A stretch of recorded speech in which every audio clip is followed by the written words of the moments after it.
উত্তরার আন্দোলনে তিনি সম্মুখ সারিতে রেখে ভূমিকা পালন করেছিলেন। ঢাকা বিশ্ববিদ্যালয় কেন্দ্রীয় ছাত্র সংসদের স্বাস্থ্য এবং পরিবেশ বিষয়ক সম্পাদক আব্দুল্লাহ আল মিনহাজ এই পর্যায়ে কথা নিয়ে আসছেন ঢাকা বিশ্ববিদ্যালয় কেন্দ্রীয় ছাত্র সংসদ ডাক্তার সম্মানিত স্বাস্থ্য পরিবেশ বিষয়ক সম্পাদক আব্দুল্লাহ আল মিনহাজ।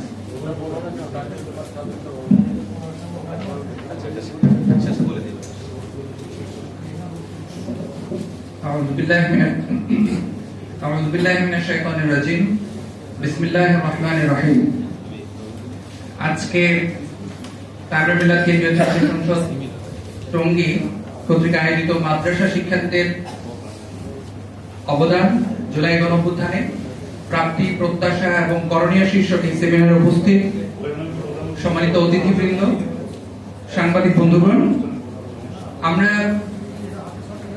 আজকে একটি ঐতিহাসিক দিনে দাঁড়িয়ে যখন সেমিনারে আসব সেই বক্তব্যের প্রস্তুতি নিচ্ছিলাম, তখন গতকালকে রাতেও ভেবেছি জুলাই বিপ্লবকে কিভাবে সার্থক করা যায়, সফল করা যায়, কিভাবে আমরা ঐক্যবদ্ধভাবে আমাদের বাংলাদেশকে করতে পারি, সেই টুনে সেই পয়েন্ট থেকে আমরা কথা বলবো। সেমিনার শুরু হওয়ার কিছুক্ষণ আগেই আমরা দেখতে পেয়েছি যে এই দীর্ঘ 17 বছরের যে ফেসিবাদী আমল আমরা পার করে জুলাই গণঅভ্যুত্থান সফল করেছিলাম, সেই 17 বছরের ফেসিবাদী কার্যক্রমকে হার মানানো পাষণ্ডতা নির্বাক করে দিয়েছে আমাদেরকে ছাত্র দলের সন্ত্রাসী বাহিনীর কার্যক্রমের মধ্য দিয়ে। আমরা যখন আজকে এখানে আসব তখন দেখলাম যে ছাত্রদল এমন কিছু কার্যক্রমে লিপ্ত হয়েছে যেটা ছাত্রলীগও অনেক ক্ষেত্রে এর থেকে আমাদের কাছে মনে হচ্ছে কম করেছে। আপনারা দেখেছেন সোশ্যাল মিডিয়াতে যে জগন্নাথ বিশ্ববিদ্যালয়ের নির্বাচিত প্রতিনিধিদেরকে তারা যখন নির্বিচারে হামলা করেছে, তার চিকিৎসা নেওয়ার জন্য যখন হাসপাতালে গিয়েছে, সেই হাসপাতালে পর্যন্ত এই পাষণ্ড সন্ত্রাসীরা তাদের উপর অ্যাটাক করেছে। একই সাথে ঢাকা আলিয়া, ঢাকা কলেজ এবং ন্যাশনাল মেডিকেল কলেজে এই আক্রমণগুলো এখনো পর্যন্ত চলমান রয়েছে। অথচ জুলাই গণঅভ্যুত্থান কি জন্য তৈরি হয়েছিল? বিগত সময়ে ফেসিবাদ জনগণের কণ্ঠকে রোধ করেছিল, ক্যাম্পাসগুলোকে তাদের দখলদারিত্বে পরিণত করেছিল, সিট বাণিজ্য হয়েছে, নিয়োগ বাণিজ্য হয়েছে, প্রত্যেকটা জায়গায় চাঁদাবাজি টেন্ডারবাজিতে ভরপুর ছিল। ঠিক বিগত ফেসিবাদ যেই পথে হেঁটেছে, বিএনপি সরকার এবং ছাত্রদলকে আমরা একই পথে হাঁটতে দেখছি। আমরা দেখতে পাচ্ছি যে একটা সরকারি রাজনৈতিক দলের ছাত্র সংগঠন কতটা নির্বিকার হলে, কতটা সন্ত্রাস এবং পাষণ্ড হলে, কতটা কর্মসূচি বিহীন হলে তারা শিক্ষার্থীদেরকে তাদের কর্মসূচিতে অ্যাট্রাক্ট করতে যখন পারছে না, যখন ব্যর্থ হচ্ছে, যখন মিছিল ডাকলে একটা হলে 5টা ছেলে পাওয়া যায় না, তখন তাদের কাছে এছাড়া অন্য কোনো উপায় নাই যে আমরা হল দখল করব, সিট বাণিজ্য করব, বৈধ সিট না দিয়ে অবৈধভাবে আমরা ছাত্রদেরকে হলে রাখবো, আমাদের দায়িত্বে রাখবো এবং তাদেরকে আমাদের মিছিল মিটিং করতে বাধ্য করব।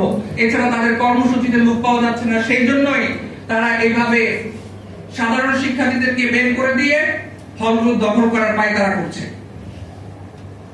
আমরা আজকে যখন জুলাই গণঅভ্যুত্থানকে বিপ্লবের সার্থক করার গল্প বলতে চাই, যখন সেমিনারটা আয়োজন করা হয়েছে যে একটা ঐক্যের বাণী সুর তোলার জন্য, তখন এসে আমাদেরকে বলতে হচ্ছে যে আমরা 2024-এ যে গণঅভ্যুত্থান করেছিলাম, যে রক্ত আমরা দিয়েছিলাম, যে 1400 শহীদ এবং আহত যারা নিজেদের জীবনে রক্ত বিলিয়ে দিয়েছে, সেই সবকিছু এখন আবার মনে হচ্ছে নতুন এক গণঅভ্যুত্থানের হাতছানি দেখে যাচ্ছে। যে আমরা মনে হয় জুলাই গণঅভ্যুত্থানের যেই প্রত্যাশা নিয়ে রাস্তায় নেমেছিল জনগণ, রিকশা চালক থেকে শুরু করে দিনমজুর হকার প্রত্যেকটা শ্রেণী পেশার লোকজন, আবারও সেই প্রত্যাশাকে সার্থক এবং সফল করার জন্য রাস্তায় নেমে আসা ছাড়া, এই বিপ্লবে পরিণত করা ছাড়া এই সরকারকে পথ দেখানোর হয়তো সুযোগ নাই। আমরা একজন নাগরিক হিসেবে জায়গা থেকেও যদি পর্যালোচনা করে দেখি, বর্তমান যে বিরোধী দল সরকারকে যথাযোগ্যভাবে শুরু থেকেই সহযোগিতা করে আসছে। কেন? কারণ আমরা জানি 17 বছরের যে ফেসিবাদী কাঠামো, সেই ফেসিবাদী সবগুলো কাঠামো যখন রাষ্ট্রকে দুর্বল করে দিয়েছে, তখন সরকারকে সহযোগিতা না করলে এই রাষ্ট্র একটি ব্যর্থ রাষ্ট্রতে পরিণত হবে। সেই জায়গা থেকে বিরোধী দল সহ নাগরিক বৃন্দ প্রত্যাশা করেছিল এই সরকার যথাযোগ্যভাবে জুলাই বিপ্লবের সার্থকতা সফল পর্যায়ে নিয়ে যাবে। কিন্তু আমরা হতবাক হয়ে দেখলাম এই পুরো জুলাই মাস জুড়ে এই সরকারি দলের কোনো কর্মসূচি নাই, এবং সেই জায়গা থেকে আমাদের প্রশ্ন উঠছে। এবং আপনারা জানেন যে জুলাই জাদুঘর যেটা করা হয়েছে সেটাও উদ্বোধন করার ডেটটাকে ঠিক করা হয়েছে একেবারে সর্বশেষ দিন। পুরো মাস জুড়ে আপনার কর্মসূচি নাই, এবং সর্বশেষ দিনে আপনি নিয়ে যাচ্ছেন যেন জুলাইয়ের যে উৎসব, যে চেতনা, যে আমেজ, সে যেন মানুষের কাছে ছড়াতে না পারে। কেন? কারণ হচ্ছে আপনি জুলাই বিপ্লবকে সার্থক সফল করতে চান না। কারণ হচ্ছে আপনার মাথায় আগে থেকে এই ষড়যন্ত্র আপনি এঁটেছিলেন যে জুলাই কর্মসূচি আমি না দিয়ে বরঞ্চ এই সময় আমার ছাত্র দলকে আমি লেলিয়ে দিব, আমার সন্ত্রাসী বাহিনীকে আমি লেলিয়ে দিয়ে প্রত্যেকটা সব অবস্থান যে ক্যাম্পাসে ছিল সেগুলোকে আমরা নস্যাৎ করব, ক্যাম্পাসগুলোতে আমরা দখলদারিত্বের রাজনীতি প্রতিষ্ঠা করব। এটাই ছিল তার ইন্ডিয়ার প্ল্যান, এটাই হচ্ছে তার সবার আগে বাংলাদেশের পরিকল্পনা। আমরা এই সরকারকে ধিক্কার জানাই। আমরা শুরু থেকে যথেষ্ট সহযোগিতার মানসিকতা নিয়ে আমরা সবসময় কথা বলে আসছি, বাট আজকে এই সেমিনার থেকে তারেক রহমানকে সতর্ক করতে চাই, আপনি যদি সতর্ক না হন, আমরা জুলাই যেরকম স্লোগান দিয়েছিলাম, বুকের ভিতর অনেক ঝড়, বুক পেতেছি বলিকর, এই প্রজন্মকে যে শৈল শাসক 17 বছরের ফ্যাসিবাদী শাসন গুলি দিয়ে কামান দিয়ে তাদেরকে হটাতে পারে নাই, এই ছাত্রদল নব্য সন্ত্রাসী বাহিনী আমাদেরকে ঠেকাতে পারবে না ইনশাআল্লাহ। আমরা সরকারকে হুঁশিয়ারি জানিয়ে তামিল মিলাদ মাদ্রাসা সহ পুরো বাংলাদেশ জুড়ে মাদ্রাসা শিক্ষার্থীদের যে অবদান, সেই অবদানকে রাষ্ট্রীয় মর্যাদায় উন্নীত করার জোর দাবি জানাচ্ছি। আপনারা জেনেছেন প্রবন্ধের মধ্যে উপস্থাপন করা হয়েছে তামিল মিলাদ সহ পুরো দেশ থেকে প্রায় 85 জন মাদ্রাসা শিক্ষার্থী তাদের জীবন বিলিয়ে দিয়েছে। তার মধ্যে বিশ্ববিদ্যালয় বলি, কলেজ বলি, স্কুল বলি, একক প্রতিষ্ঠান হিসেবে সর্বোচ্চ শহীদের অধিকারী তামিল মিলাদ, যেখান থেকে 5 জন শহীদ হয়েছে, প্রায় 400 বেশি আহত হয়েছে, এবং তামিল মিলাদের উপর সবচেয়ে বেশি ম্যাসাকার চালানো হয়েছে। জুলাই গণঅভ্যুত্থানের সময় মাদ্রাসার গেট ওয়াল তুলে বন্ধ করে দেওয়া হয়েছে। যৌথ বাহিনীর নিয়মিত যে টহল, সামগ্রিকভাবে আমাদের সম্মানিত উপাধ্যক্ষকে পর্যন্ত ক্রস ফায়ার দেওয়ার হুমকি দেওয়া হয়েছে।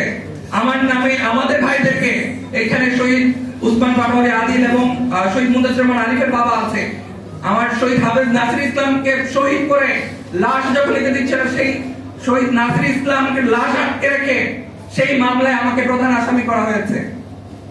তারাই মেরেছে আমাদের ভাইদেরকে, আবার আমাদেরকে সেই মামলার আসামি করা হয়েছে।